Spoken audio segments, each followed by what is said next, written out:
Opinion disbanding Awami League could lead to identity crisis for Bangladesh. On May 10, 2025, the interim government in Bangladesh further amended the International Crimes Tribunals Act, 1973 through Ordinance No. 20, 2025. It thus authorized the tribunal to suspend and prohibit the activities of any political party including its front organizations, cancel its registration and confiscate its property if found guilty of aiding, inciting, or conspiring in any crimes mentioned in the statute.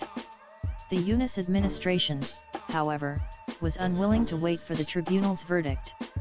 On the same day, it hastily announced a ban on all activities of Awami League, pending the disposal of cases against it. On May 8, the UNIS administration had created a second three-member tribunal with former High Court Judge Nazrul Islam Chowdhury as its chairman.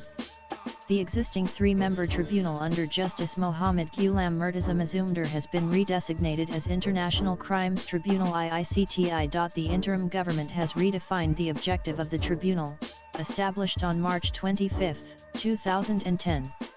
Its original purpose was to prosecute and punish those guilty of genocide and crimes against humanity during the Bangladesh Liberation War, 1971. A second tribunal was created on March 22, 2012 to expedite pending trials, but the two were merged on September 15, 2015, after the caseload decreased significantly. The tribunal was essentially created by Sheikh Hasina's administration, though its conception dates back to her father Mujibur Rahman's government. Ironically, she now finds herself subject to its scrutiny. There was initial disagreement on whether approximately 1,400 lives lost in police firing during anti-quota protests July 15 to August 5, 2024 constituted genocide.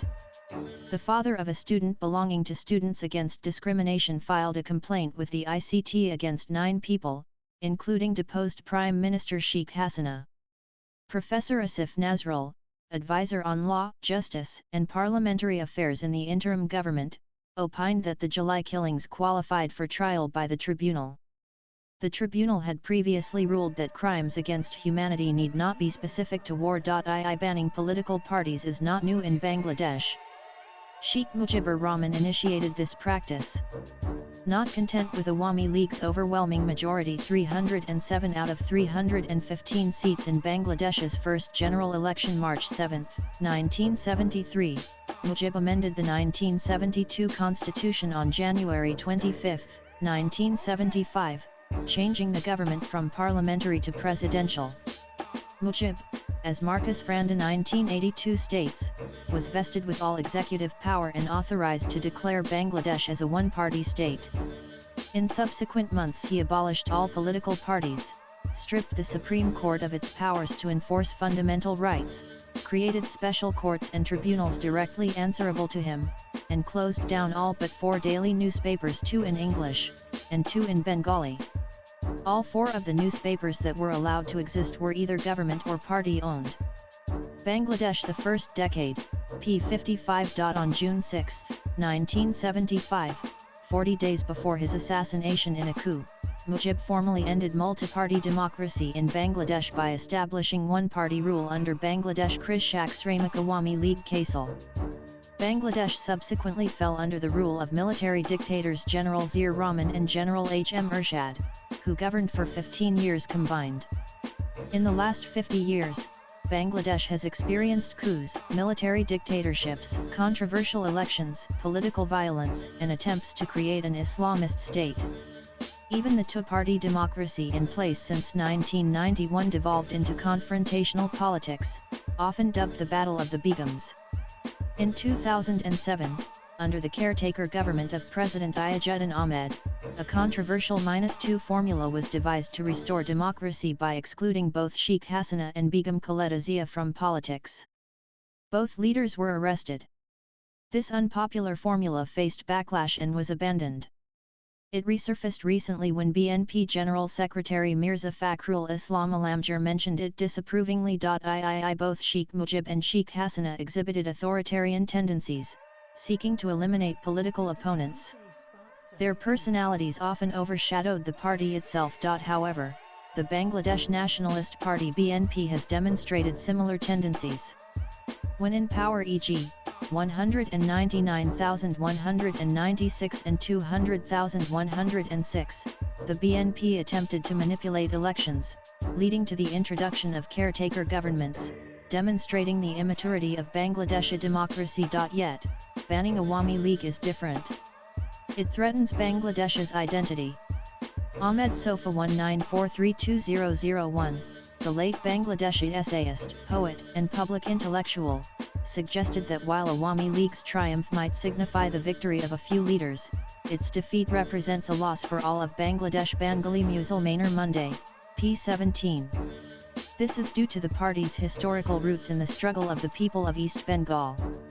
Sofa acknowledged Awami League's shortcomings, including its superficial secularism, which he considered a political tool incapable of addressing obscurantism and dogmatism within Muslim society, hindering Bangladesh's social progress. Nevertheless, Awami League spearheaded nation building in East Pakistan, culminating in Bangladesh's independence. Founded as Awami Muslim League Party on June 23, 1949 under Maulana Abdul Hamid Khan Bashani 18801976, its initial leadership comprised dissidents from the Pakistan Muslim League, formerly All India Muslim League. Before partition, the All India Muslim League prioritized the creation of Pakistan, neglecting governance issues that later plagued the new state. The party became an exclusive clique, restricting membership, which fueled discord. The East Pakistan Awami Muslim League Est. 1949 was among several dissident parties emerging from the Muslim League. By the end of 1949, according to Shamali Ghosh 1990, around 20 opposition parties existed in Pakistan, including 13 in Punjab, 8 formed by dissident Muslim Leaguers. The Awami League 1949-1971, p. 2. The Awami Muslim League's influence grew. In the 1954 provincial elections, its alliance with the Krishak Sramik Party, led by A.K. Fazlul Huq, and other smaller parties, campaigning on a 2-1 point demand commemorating the Bengali language martyrs of February 21, 1952, decisively defeated the Muslim League, which secured only 9 seats compared to the United Front's 229. The United Front's manifesto, essentially Awami Muslim League's Charter of Demands, was condensed from 42 to 21 points by journalist and lawyer Abul Mansur Ahmed. Neither in the manifesto of Awami League nor in that of Krishak Sramik Party, notes Justice Muhammad Munir 1979, was there any reference to Islam or the Quran and Sunnah from Jinnah to Zia, p. 17. At its Dhaka session from October 21-23, 1955, Awami Muslim League dropped Muslim from its name. The Awami League 1956 advocated for abolishing separate electorates, a colonial legacy. Prime Minister H.S. Surawardi, leading a coalition of Awami League and the Republican Party, piloted the Joint Electorate Bill on October 10, 1956. Joint electorates were introduced in East Pakistan, but separate electorates remained in the West, highlighting Pakistan's internal divisions. In spite of economic backwardness, comments Badruddin Umar, East Bengal was an advanced region in respect of social, cultural, and political developments.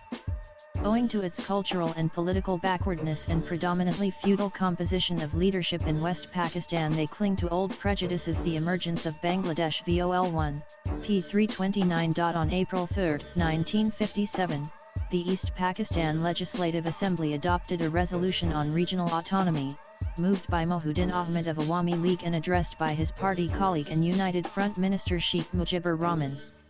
Mujib described regional autonomy as crucial for East Bengal. The resolution demanded full autonomy for East Pakistan except for currency, foreign affairs, and defense, which would remain with the centre. Mujib elaborated on regional autonomy and democracy in his booklet 6-Point Formula Our Right to Life, March 1966. Published during Field Marshal Ayub Khan's military dictatorship 195,869 after the 1965 Indo-Pakistani War. This 6-point formula became Awami League's program. Ayub Khan attempted to implicate Mujib in the Agartala conspiracy case 1968, alleging collusion with India to divide Pakistan. However, he withdrew the case under pressure from public agitation in East Pakistan, compounded by his precarious position in West Pakistan. The 1969 agitations in East Bengal foreshadowed the 1971 uprising. Awami League thus prepared the ground for Bangladesh's independence. It won 167 of 169 East Bengal seats in the 1970 National Assembly elections, total strength 313.